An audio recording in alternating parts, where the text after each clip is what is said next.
Nesse vídeo, irei falar sobre a vida e a obra de um dos gigantes da economia clássica, o economista britânico David Ricardo.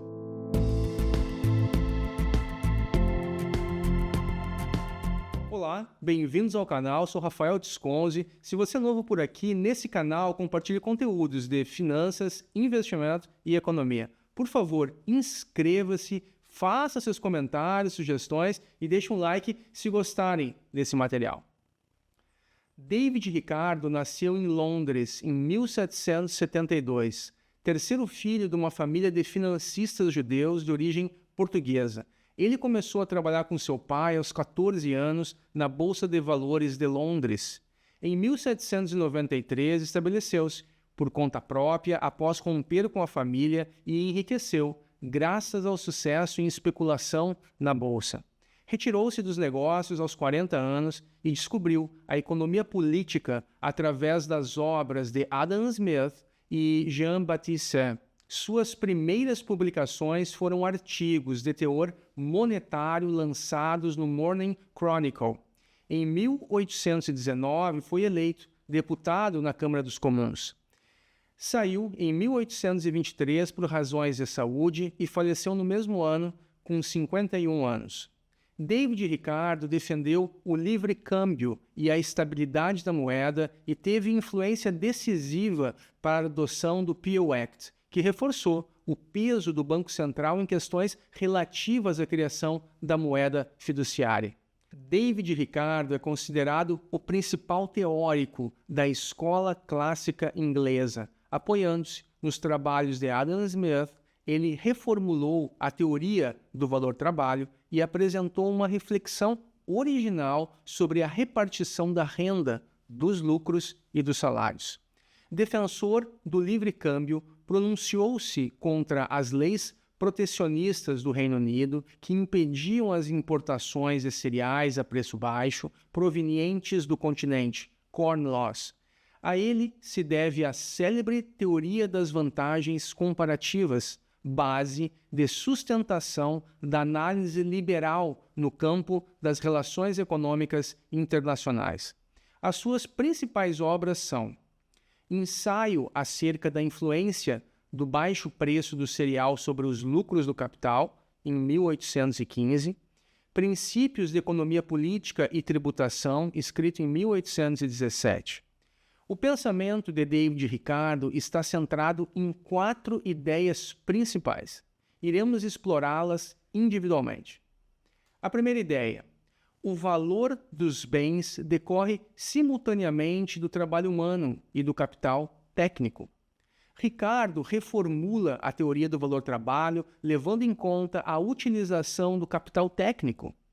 Se o trabalho humano aparece como o principal fator de produção, sem o qual nada é possível, também é necessário levar em conta o uso dos bens de produção, os quais geram uma parte do valor dos bens apresentados no mercado. É o que Ricardo chama de trabalho incorporado, que reúne o trabalho direto necessário para produzir uma mercadoria, a habilidade do trabalhador, e o trabalho indireto contido nas ferramentas, instrumentos e máquinas usadas pelos trabalhadores. A investigação da origem do valor exige considerar essas duas dimensões do ato produtivo. Para expor melhor sua ideia, ele retorna ao exemplo do castor e do servo, apresentado inicialmente por Adam Smith.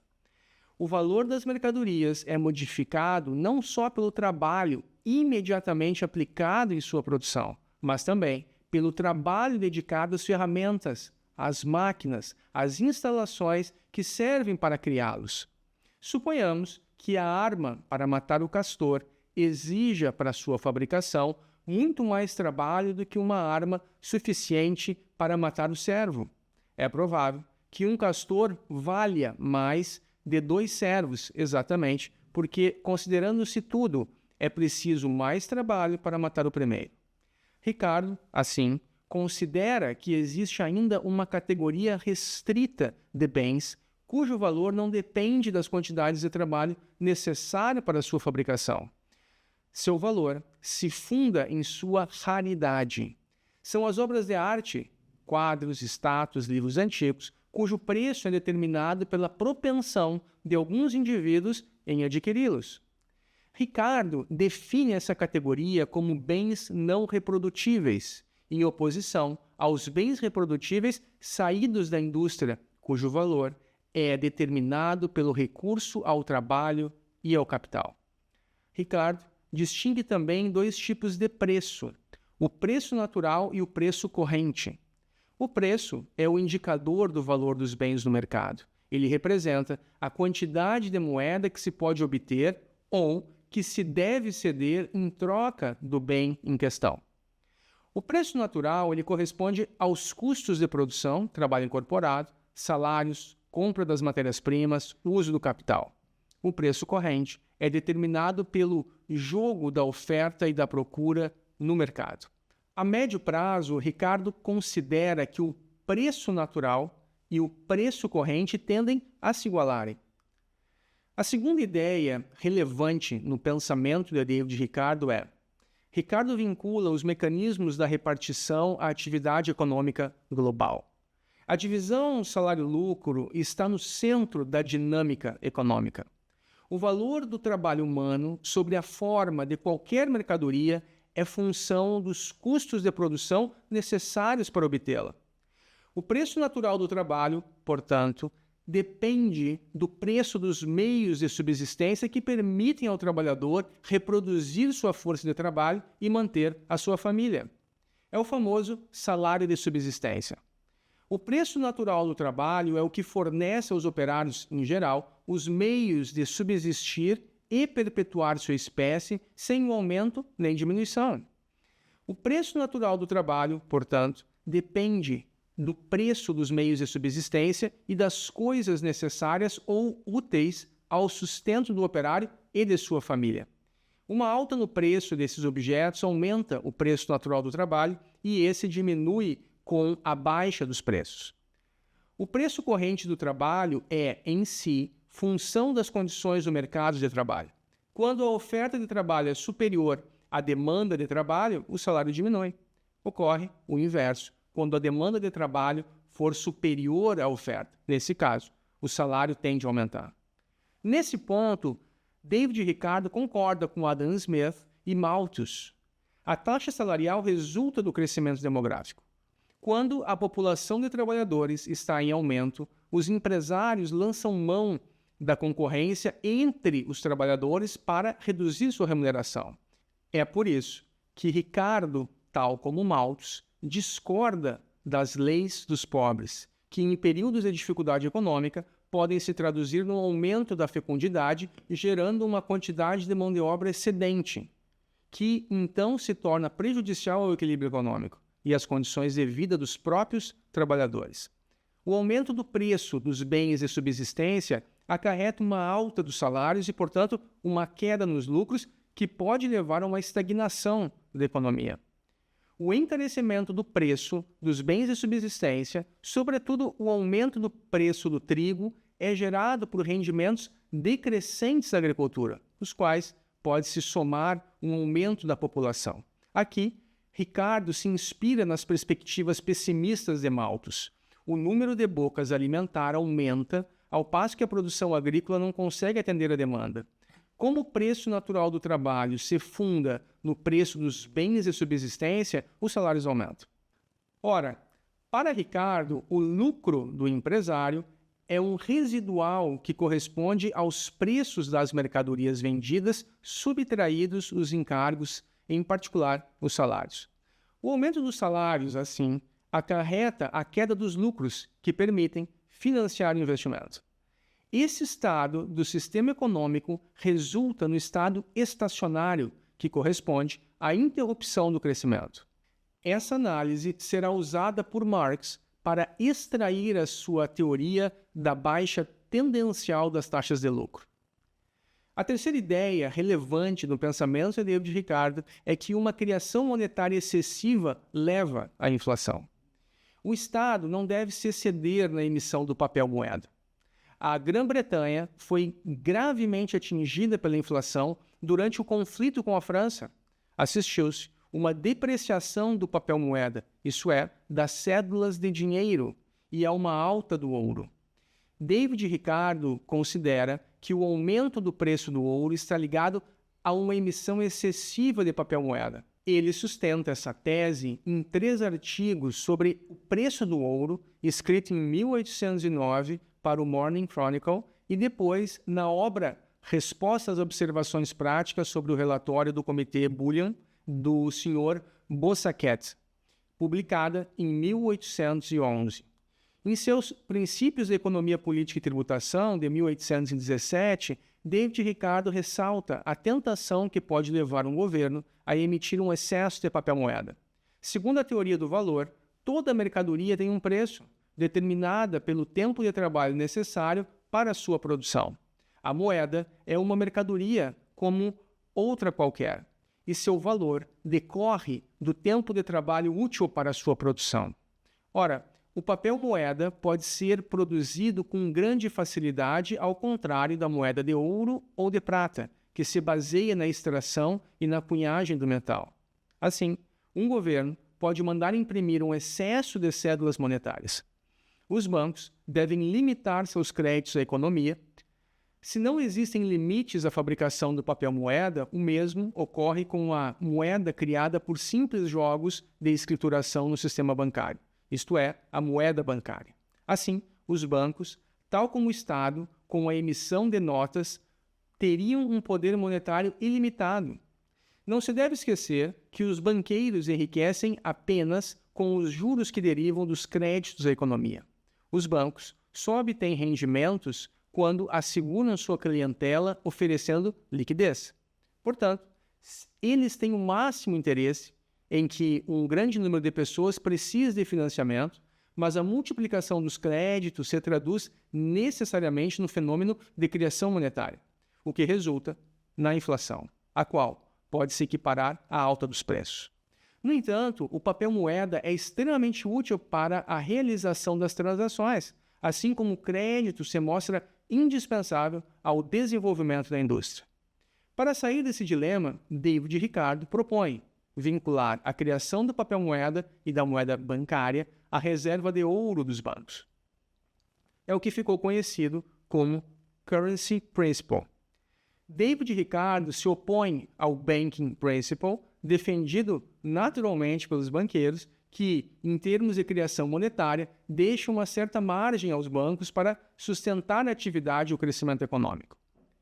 O Peel Act, devido ao nome do primeiro-ministro Sir Robert Peel, de 1884, deu uma certa razão aos defensores do Currency Principle, ao limitar a criação de moeda fiduciária às reservas metálicas do Banco da Inglaterra. Para defender a necessidade de liquidez, os britânicos passaram a recorrer aos bancos comerciais, o que incrementou o desenvolvimento do uso da moeda bancária. A quarta ideia de Ricardo fala sobre a troca internacional. É benéfica para todas as nações comerciais.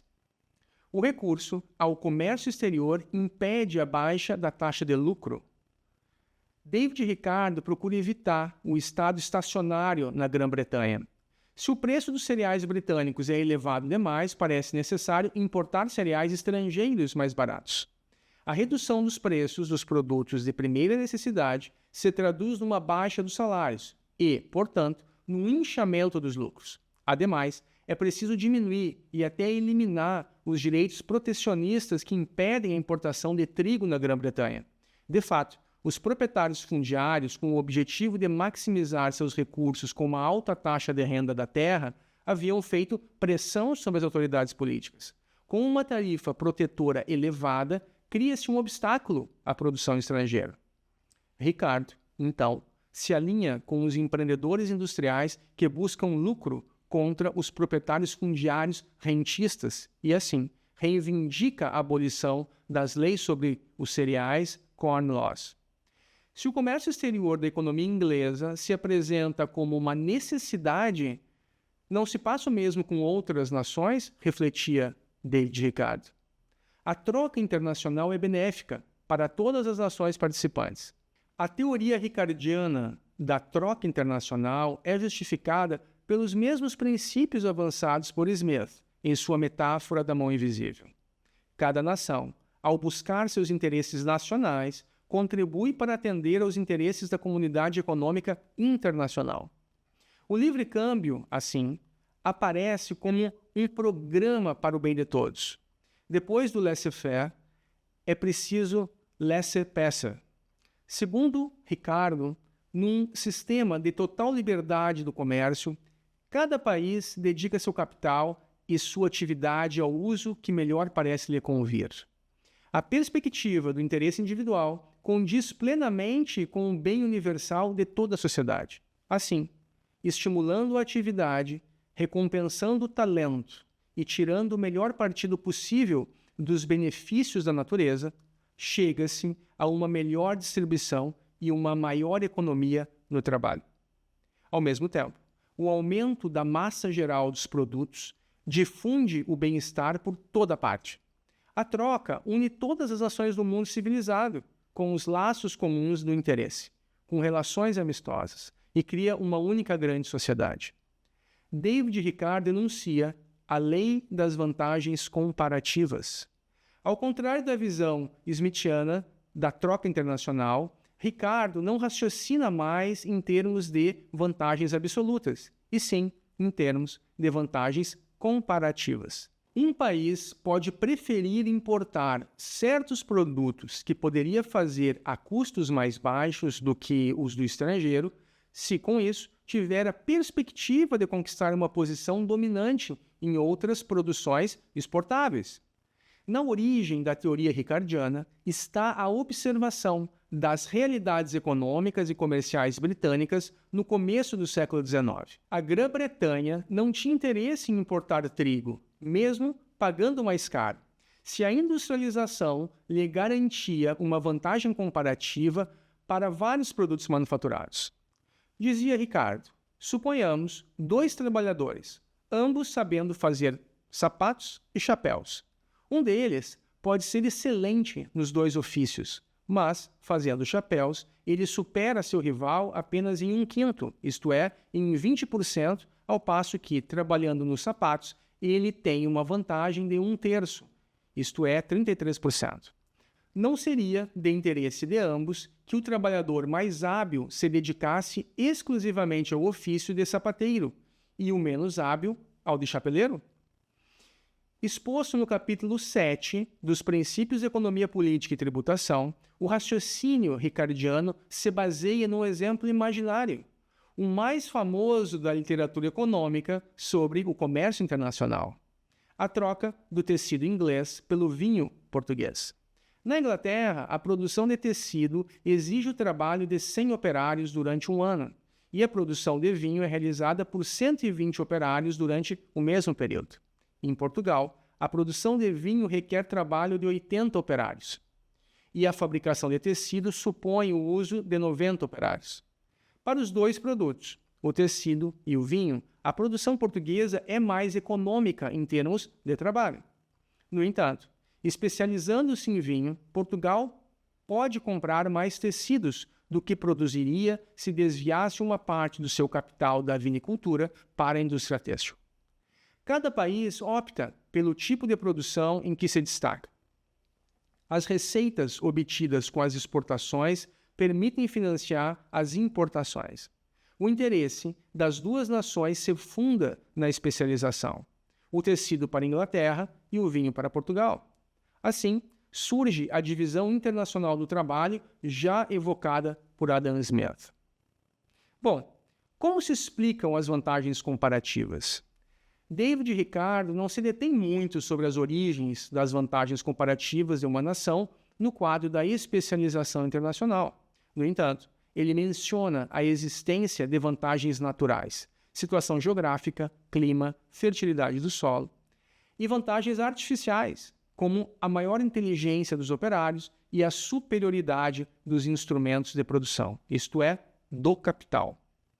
Para Ricardo, essas diversas vantagens se mantêm vinculadas a uma economia nacional. Com efeito, a teoria das vantagens comparativas se baseia na mobilidade dos fatores de produção no nível internacional. É a mobilidade dos produtos que compensa a imobilidade dos fatores de produção. Evidentemente, deve-se relativizar esse postulado, na medida em que o essencial da produção no começo do século XIX era de origem agrícola. E os homens, bem como as máquinas, em geral, não mudavam de área de empregabilidade. Dizia Ricardo, se os lucros dos capitais empregados em Yorkshire ultrapassassem os dos capitais empregados em Londres, os fundos rapidamente se transferiam de Londres para Yorkshire e os lucros nivelariam. Mas, se o solo da Inglaterra se tornasse menos produtivo ou se o aumento dos capitais da população levasse à alta dos salários e à baixa dos lucros, nem por isso o capital e a população teriam necessariamente de deixar a Inglaterra e ir para a Holanda, a Espanha ou a Rússia, onde os lucros poderiam ser mais altos. O sistema do padrão ouro permite o equilíbrio automático da balança de pagamentos. Comerciar com o resto do mundo, para David Ricardo, parecia algo plenamente favorável em termos de crescimento econômico. No entanto, coloca-se uma pergunta: como equilibrar o comércio exterior dos países que participam da troca internacional? Comprar mais do que vender no estrangeiro resulta num saldo negativo com o exterior. Vender mais que comprar no estrangeiro gera um excedente na balança comercial com as outras nações. Graças à convertibilidade das moedas, garantida por uma taxa de câmbio, tem-se uma regulação nas balanças comerciais dos países participantes da troca internacional. Se um país importa mais do que exporta, suas contas serão deficitárias. Ele pagará o déficit com uma saída de divisas ou de ouro de seu território econômico.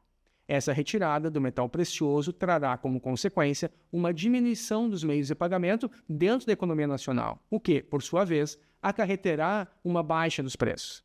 A baixa dos preços internos traz como corolário melhor competitividade dos preços dos produtos nos mercados externos. A certo prazo, o país deficitário, ex ante, recupera o equilíbrio ex post. Isso vale para um país com excedente em seu comércio exterior. A entrada de divisas aumenta o volume da moeda circulante e alimenta a elevação dos preços. A inflação encarece os preços de exportação e altera a competitividade dos preços no espaço comercial internacional. Prolongamentos e críticas ao pensamento de David Ricardo. Ricardo está na origem da visão liberal da troca internacional. Depois dele, outros autores desenvolveram a validade de suas hipóteses e da necessidade do comércio entre as nações para o bem-estar do mundo. Paralelamente, surgiu um grande volume de críticas aos efeitos perversos associados ao livre câmbio. As relações econômicas internacionais nem sempre resultariam em crescimento e desenvolvimento econômico. Uma escola sueca das trocas internacionais dá continuidade à teoria ricardiana. Dois economistas suecos, Eli Hechter, que nasceu em 1879 e faleceu em 1952, e Bertil Ohlin, que viveu entre 1899 e 1979, explicam a troca internacional a partir da abundância ou escassez relativa dos fatores de produção de cada nação. Um país tem vantagem na exportação de bens cuja produção requer o uso intensivo do fator de produção considerado abundante. Inversamente, um país tem uma desvantagem comparativa na produção dos bens que demandam o uso intensivo do fator produtivo relativamente escasso. Essa análise parte do exame das quantidades físicas dos fatores de produção, isto é, das quantidades do fator trabalho, importância da população ativa e das quantidades do fator capital, reserva de capital fixo, disponíveis numa nação, dotações fatoriais nacionais. Os fatores de produção são calculados em função de seus preços no mercado, taxa de salário e taxa de juros. Assim, se determina uma situação de abundância ou escassez em fatores de produção ao preço de mercado. Para tomar um exemplo concreto, num país em que o capital utilizado é escasso e, portanto, caro, os automóveis terão um preço muito elevado. Em contrapartida, se a mão de obra é numerosa, os produtos têxteis serão baratos. A cada país corresponde uma dotação de fatores de produção, que lhe é própria. No segundo momento, Hester e Ocklin raciocinam em termos de intensidade fatorial. A produção de certos bens supõe mais capital do que trabalho. Tal é o caso, por exemplo, da indústria da informática. Um país que dispõe de uma abundância relativa de capital tem interesse, portanto, em especializar seu aparato produtivo na realização dos bens que incorporam um fator dominante, aquele que custa menos. Essa escolha judiciosa, válida para o mercado interno, também é válida do ponto de vista das relações entre o país em questão e o exterior. Wassily Leontiev insiste sobre os aspectos qualitativos da dotação fatorial das nações para revelar o desempenho do comércio exterior. Estudando o comércio exterior dos Estados Unidos, no período de 1947 a 1952, à luz do teorema de Oechslin-Ohlin, o economista de origem russa Leontiev constatou que as exportações norte-americanas incorporavam mais trabalho, fator escasso e caro, do que capital, fator abundante e menos caro. Tal constatação parece contrariar totalmente a teoria sueca das trocas internacionais. Contudo, o paradoxo se resolve com facilidade na medida em que a mão de obra norte-americana, embora relativamente cara, se caracteriza por uma altíssima produtividade. A partir de seu estudo empírico, Leontiev pôde concluir que um trabalhador norte-americano valia por 3 trabalhadores estrangeiros. A eficiência dos trabalhadores norte-americanos se explica por seu nível de instrução, pela organização do trabalho e pela existência de representações coletivas favoráveis ao trabalho industrial, um consenso social. Os defensores do protecionismo questionam o livre câmbio. Um dos primeiros a apontar os limites do livre câmbio e os perigos da especialização foi o economista alemão Friedrich List, que viveu entre 1789 e 1846. Em sua obra Sistema Nacional de Economia Política, List questiona a tirania da Grã-Bretanha em matérias comerciais, bem como o caráter científico da teoria de Ricardo. Friedrich List compara o desenvolvimento econômico de uma nação ao de um indivíduo que, para atingir a idade adulta, deve ser protegido de todas as influências externas que possam retardar o seu amadurecimento. Segundo List, a evolução econômica das nações passa por 5 fases sucessivas: o estado selvagem, o estado pastoril, o estado agrícola, o estado manufatureiro, que se caracteriza pelo nascimento da indústria, e o estado agromanufatureiro comercial, que marca a maturidade do sistema econômico nacional. Na 4ª fase, que é o estado agromanufatureiro, o Estado deve proteger as novas indústrias contra a concorrência estrangeira, para permitir sua passagem para a maturidade econômica. Entrar rápido demais num quadro da especialização internacional e sofrer a concorrência de países mais avançados em termos de evolução tecnológica traria o risco de bloquear o desenvolvimento da economia nacional. Um protecionismo alfandegário é necessário até o momento em que o país atinja o estágio final, o estágio agromanufatureiro comercial. O protecionismo educador de List se opõe ao livre câmbio derivado da problemática ricardiana ao questionar a ideia de nações iguais no comércio internacional. Diferenças científicas e tecnológicas introduzem desigualdades que levam a efeito de dominação negligenciados pelos clássicos. Ademais, parece necessário avaliar a pertinência de uma escolha coerente em termos de comércio exterior para os países em desenvolvimento.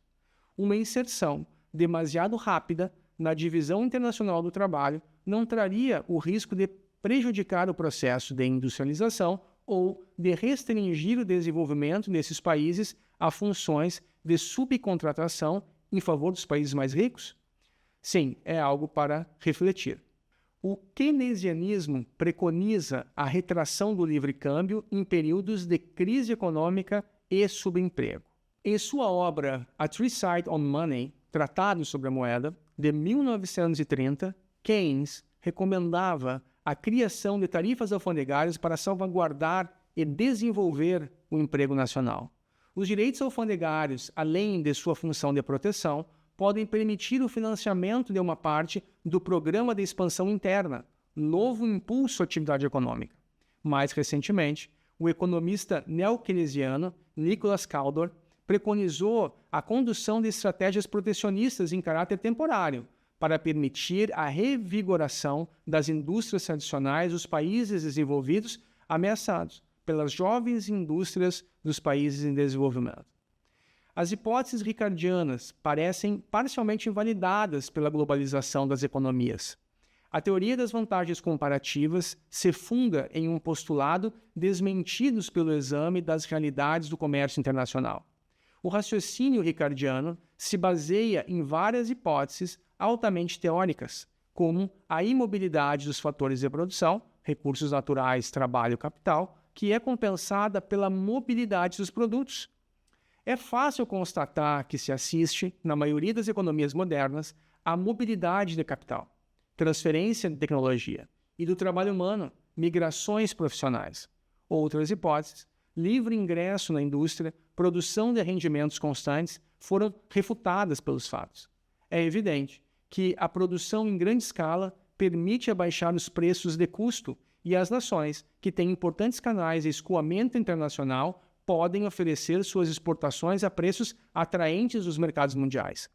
A constatação empírica altera o alcance geral da análise de Ricardo. Em resumo, David Ricardo foi um dos gigantes da economia clássica, período que se estende do final do século XVIII até o final do século XIX.